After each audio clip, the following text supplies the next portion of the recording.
J-E-L-L-O. The Jello Program, starring Jack Benny, with Mary Livingston, Phil Harris, Dennis Day, and yours truly, Don Wilson. The orchestra opens the program with Billy.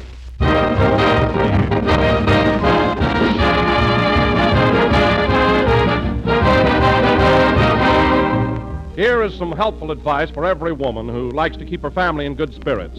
Give them Jello for dessert, not just once in a while, but often. For one of the grandest things about Jello is the wide variety of ways in which you can serve it. There are 6 lovely, glowing colors to add real beauty to your menus. 6 rich, delicious flavors to tempt every appetite. And there's almost no limit to the different Jello dishes which you can prepare. Dozens and dozens of desserts and salads, easy to make, attractive to look at, swell to taste. You'll find definite recipe suggestions on every package of Jello. Just be sure you get genuine Jello and don't accept any substitutes. For there's only one Jello, and only Jello brings you that delicious, extra-rich flavor. So look for the big red letters on the box. They spell Jello, and Jello spells a treat.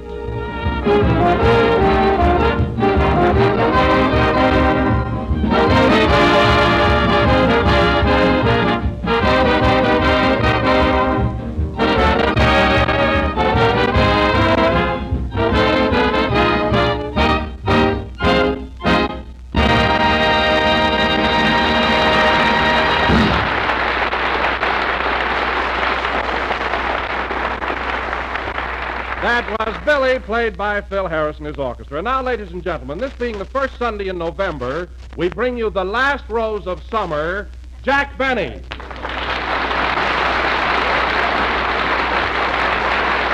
you. Thank you. Hello again. This is Jack Benny talking. And, Don, I've heard you give me some pretty silly introductions in the past. But that one takes the cake. Last rose of summer. What does that mean, anyway? Well, it doesn't mean anything. I was just trying to be clever, that's all. Don, you just make with the Jello. I'll take care of the clever stuff around here. Anyway, I don't want to start out every broadcast talking about me. Me all the time. It's embarrassing. It's a little dull, too. Oh, it is? Well, Phil, let me ask you something now that you've established your presence among us. Is this program getting a little too monotonous for you? Well, it's not exactly... I mean, do you find me, personally, so incompatible? What? Incompatible. Would you mind cutting that down where I can get at it? Not at all. What I'm trying to get at, Phil, is this. Do I bore you? I mean, do I grate on your nerves? No, not exactly. Why? Because, Phil, there's an old Chinese proverb that says, when orchestra leader unhappy over job, him soon clap hands with joy in bread line.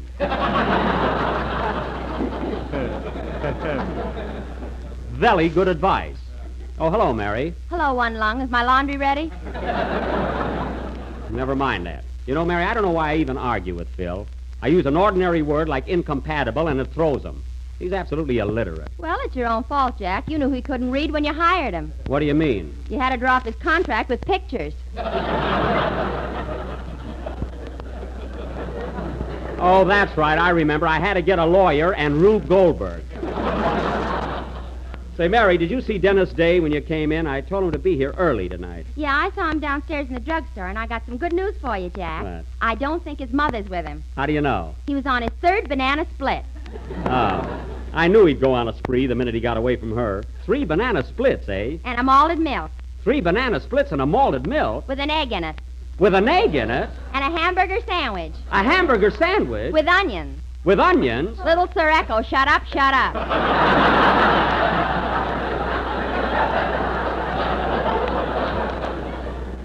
I will if you will. Mary, you must be mistaken. Dennis couldn't possibly eat all that stuff and 3 banana splits. With cherries. Well, here we go again, folks. Now, look, Mary, run out and get Dennis. We have an important play to do tonight, and I want to start casting it right away. He'll be here in a minute. Oh, Jack, is this the play you were telling me about? Yes, Don, and we've got to get going on it. In fact, I'm going to announce it right away. Hey, Phil, give me a chord in G, will you? You'll take a chord any place we happen to hit it.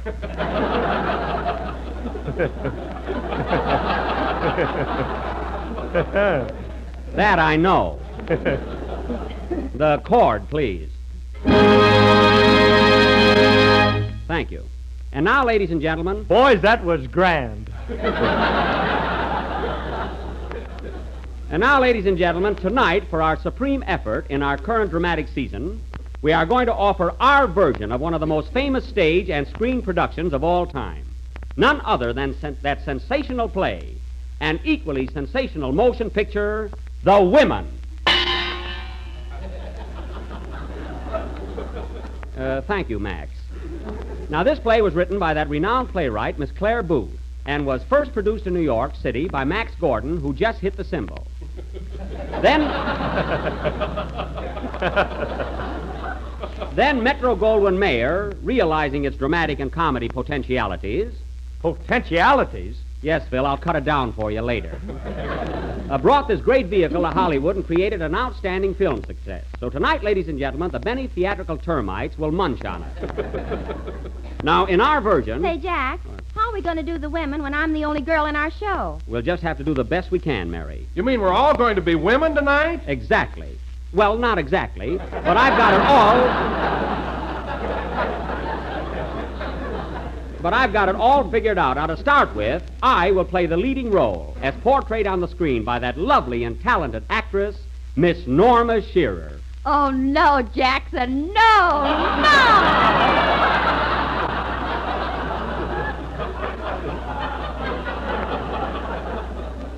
Well, Mary, somebody's got to do it. Why can't I be the leading lady? What? I look more like Norma Shearer than you do.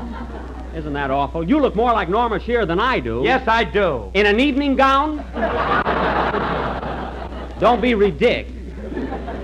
Phil, you're going to be Rosalind Russell. Don, you're going to be Joan Crawford. And Mary... I know, I'm going to be Wallace Beery. Mary, will you please be serious? Since all the rest of you are going to be women tonight, you'll have to be a man. Mary, you're going to be Don Wilson and announce our play. Now, let's see. Is Dennis here yet? Oh, Dennis? Yes, please? Oh, hello, Dennis. I didn't see you come in. You know, we're casting our play, The Women. Am I going to be in it? Yes, you're going to play Joan Fontaine's part. You know, the little girl that just got married. Boy, what a day. 3 banana splits, and now I'm a bride.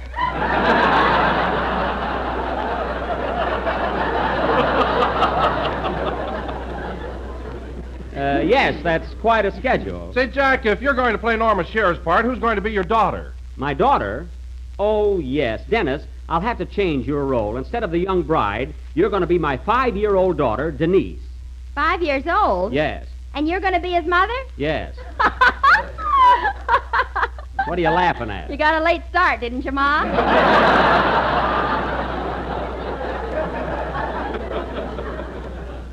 Mary, I'd be quiet if I were you, lest the new maid company get an old employee.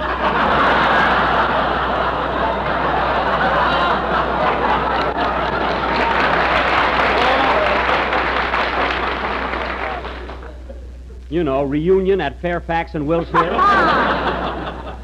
Now, let's see. Oh, yes. Where's Rochester? Here I am, monsieur. Rochester, I sent for you because we're short of actors, and you'll have to play the part of my maid. Your maid? Yes. Why can't I be your valet? Because I don't want a man in my room and I'm dressing. So you're going to be my maid. Now, fellas... I ain't gonna wear no dress. You are, too. Now, fellas... I ain't gonna put on no mascara. You are, too. Now, fellas... It ain't gonna show.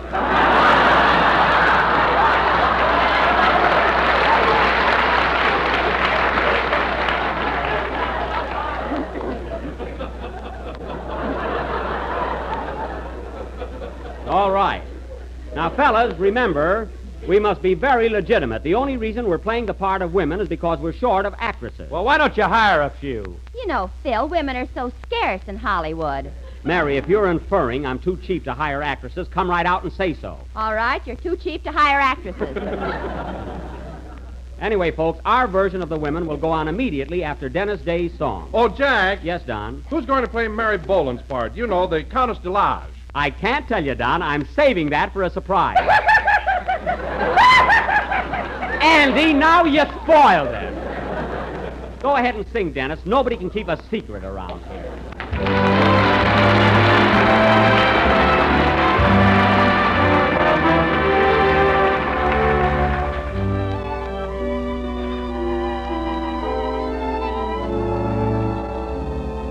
Last night I touched your fingertips When I touched your lips, I fell in love last night.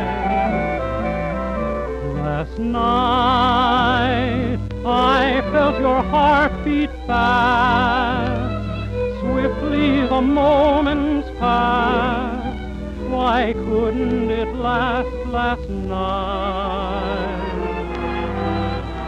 Tonight, here I am all alone. My lovely dream has flown. Why must I be alone? I miss you. Last night, why did we say goodbye? My heart keeps asking why. Why couldn't it last night? It was so heavenly. The sweetest kiss is one that lingers on. The dearest memory always lingers with the dawn. And in my heart these things live on. Tonight, here I am all alone. My lovely dream has flown. Why must I be alone? I miss you.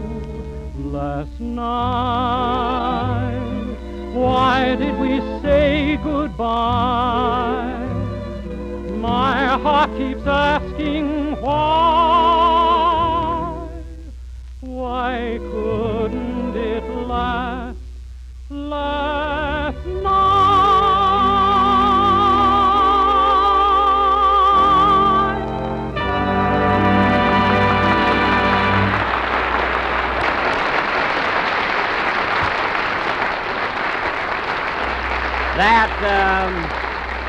That was Last Night, sung by Dennis Day. And see, you did very well without your mother.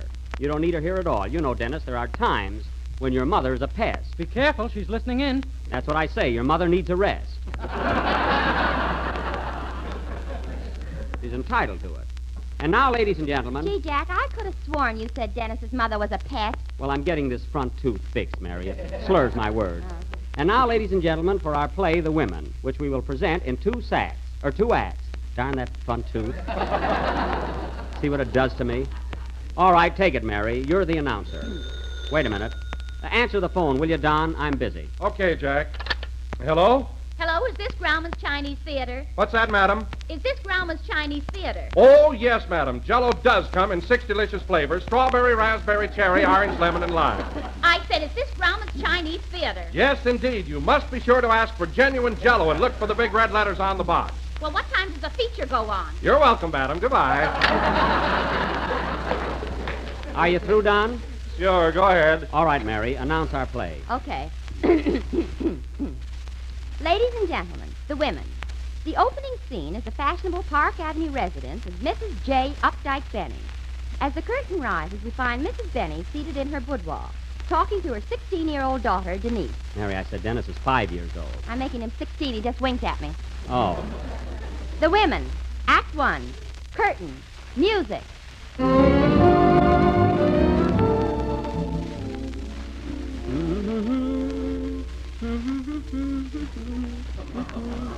Oh, Denise. Denise. Yes, Mumsy? We're having dinner alone, darling. Just you and I. Daddy's working late at the office. Oh, Mother, when are you going to wake up? When are you going to realize that men are only snakes in the grass? Denise, I will not have you talking that way about your father. But gee, Mumsy, Father hasn't been home to dinner in 5 years. Well, maybe he isn't hungry. I trust Updike implicitly. Oh, dear, it's getting late. Darling, hand me my foundation cream. I must get made up. Aren't you going to shave first? Denise, I'm not a bearded lady. Oh, Rochelle. Rochelle. Yes? What are you doing? I'm pressing your pants. Rochelle!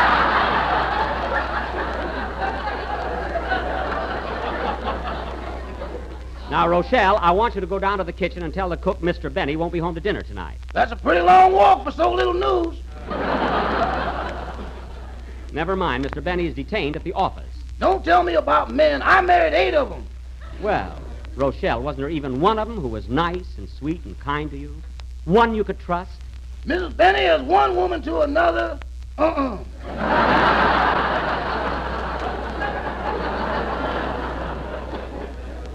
Well, I refuse to be cynical. There's the phone, Mumsy. Yes, I'll take it, dear. Darn this negligee. I'm always tripping over it. Don't be so clumsy, Mumsy. I wonder who that can be. I hope it's your father, Denise. Has he got our phone number? Denise. Hello? Hello, Jacqueline. This is Phyllis. Oh, Phyllis, darling, how are you? When did you get back from Bermuda? Yesterday, and my dear, I had a marvelous time. Did you really? How was the trip back, Phyllis? Oh, divine, and the captain was a dream. He chased me all over the boat. Oh, Phyllis. Pardon me a minute. Rochelle, hook me up, please. I want to get dressed while I'm phoning. Okay, Mrs. Benny, inhale. Oh, Phyllis, do tell me more about your trip. Well, Jacqueline, who do you think I met on the boat honeymooning with a South American cattleman? You'll die. You'll just die. Who was it, Phyllis? Tell me. Donna Wilson. Donna Wilson? Is that tub still kicking around? My goodness. Tub nothing. You should see her now. She's quite slim. Now, she might look that way when she's dressed, but if her stays ever snap, watch out. Tell me, Phyllis. Ouch! Rochelle, be careful with those hooks. Okay, Mrs. Benny, where do you want this bustle? Where do you think I want it?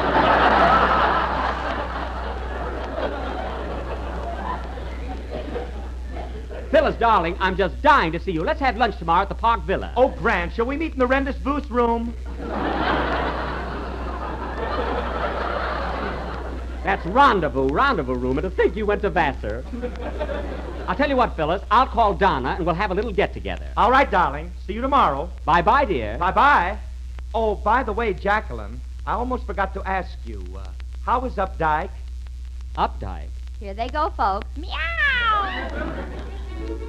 Oh, Updike's just fine, darling. He's been very, very busy at the office, poor boy.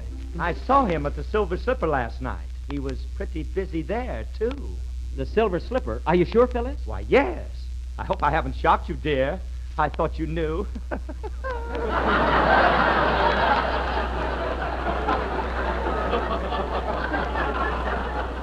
Oh, I'm sure you must be mistaken. Well, my dear, see you tomorrow. The Park Villa for lunch. Yes, goodbye, darling. You poor thing. The hussy. I could scratch her eyes out. What's the matter, Mother? Nothing, darling. You run along and have your dinner. I don't feel like eating tonight. Why? Never mind. Now come over here and kiss Mother good night. Good night, darling. Good night, Mother. Ooh, those cigars.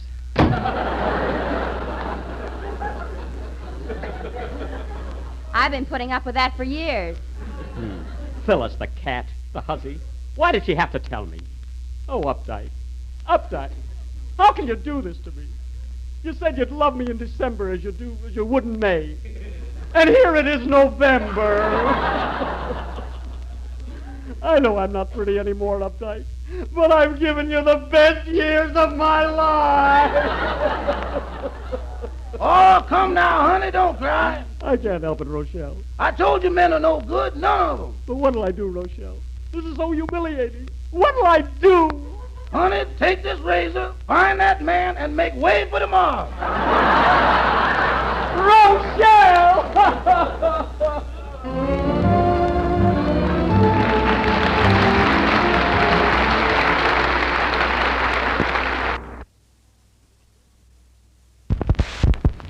This clam bake will go on immediately after the next number. Play, girls.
That was An Apple for the Teacher, played by Phyllis Harris and her redheads.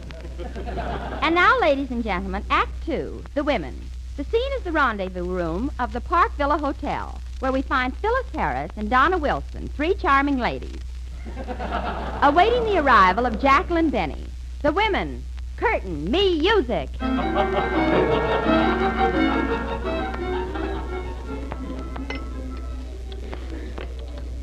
Well, Donna, I just couldn't believe my eyes. Updike is sure giving her the runaround. If you ask me, Phyllis, Jacqueline's got just about as much appeal as a parsnip. Oh, she'd be all right if she just put her wig on straight. No fooling. Does Jacqueline wear a wig? Yes, half the time she looks like a French poodle.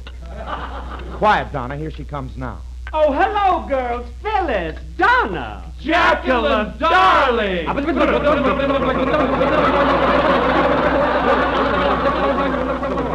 And did you hear what happened after that? Did we? And to make it worse...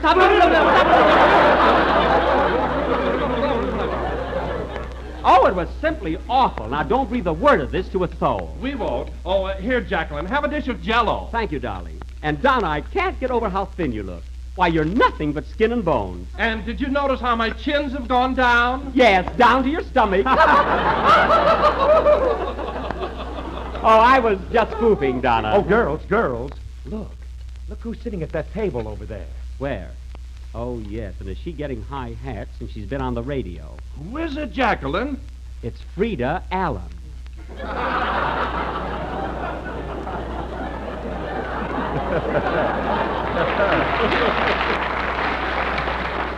Isn't she a sight? Get a load of that dress. You know, Frida Allen has the worst taste. She should never wear short sleeves with that anchor tattooed on her arm. And, girls, you want to hear something else? Frida's going to the hospital tomorrow to have her face lifted. What, again? Yes. About every 3 months she has a landslide. Oh, look, girls, look. Here comes Andrea Devine. Andrea?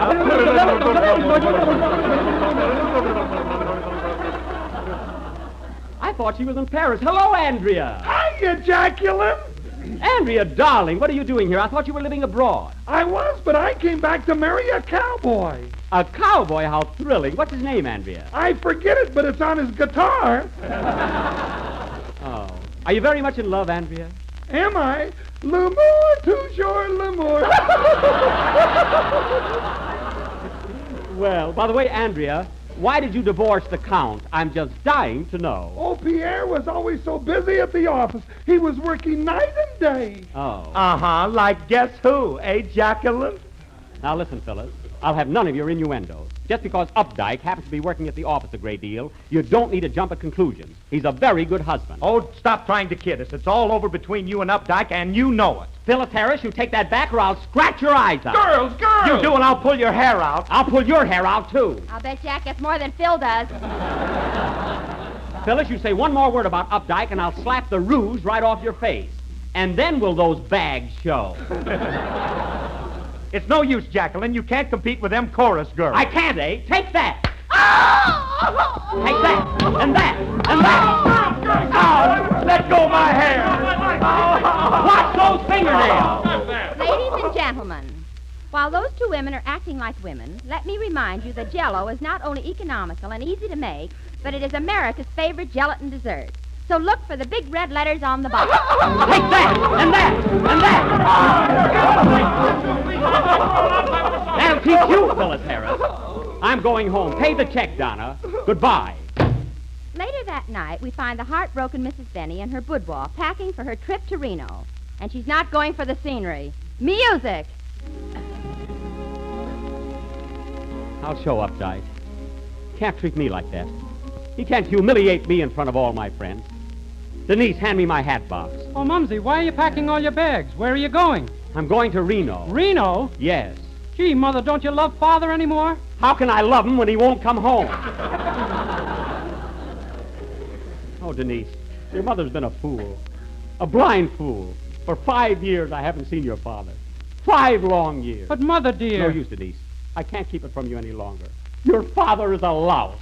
Now, let's hurry, dear, or we'll miss the train. Who can that be? Come in. Mrs. Benny? Yes, what do you want? Don't you remember me? I'm your husband, Updike. Updike! Oh, I knew you'd return to me. I knew it. Oh, Updike, darling. Let go of me. I just came back from my long underwear. Oh, they're in the bottom drawer. Play, Phil. Come along, Venus. We're going to Reno.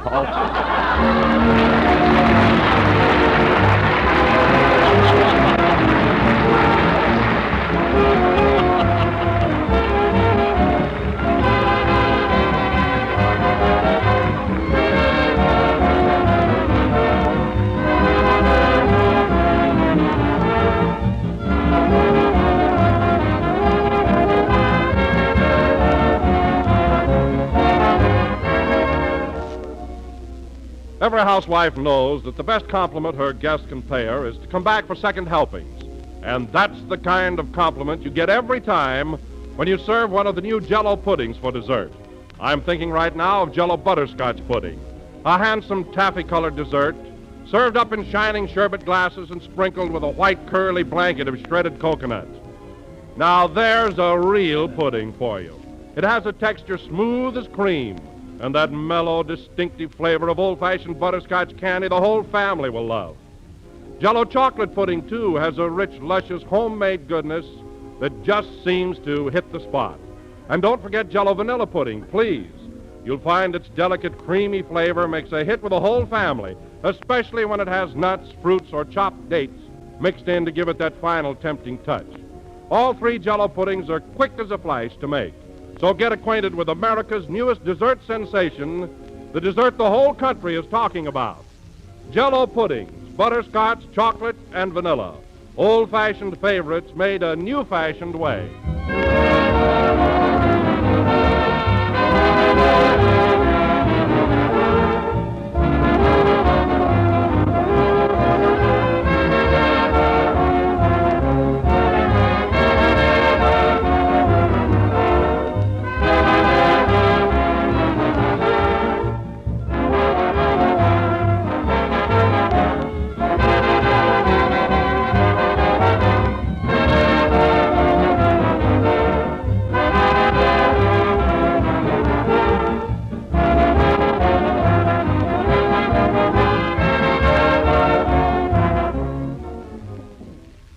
This is the last number of the 5th program in the new Jello series, and we will be with you again next Sunday night at the same time. Say, Mary, as a member of the fair sex, what do you think of the way we fellows did the women tonight? I thought it was pretty good, didn't you? Well, Jack, there's an old Chinese proverb that says, Lum Gao Ching Lung Chang Lu Toi. What does that mean? Oh, how I'd love to tell you. Good night, folks.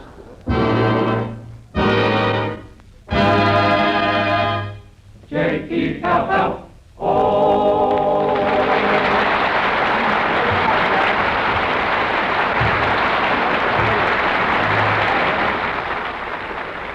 Here's news. Every Tuesday night, the Aldrich Family is on the air, starring Ezra Stone as Henry Aldrich, that lovable hard-luck kid. Consult your local newspaper or radio guide for time and stations, and be sure to tune in on the Aldrich Family next Tuesday night. This is the National Broadcasting Company.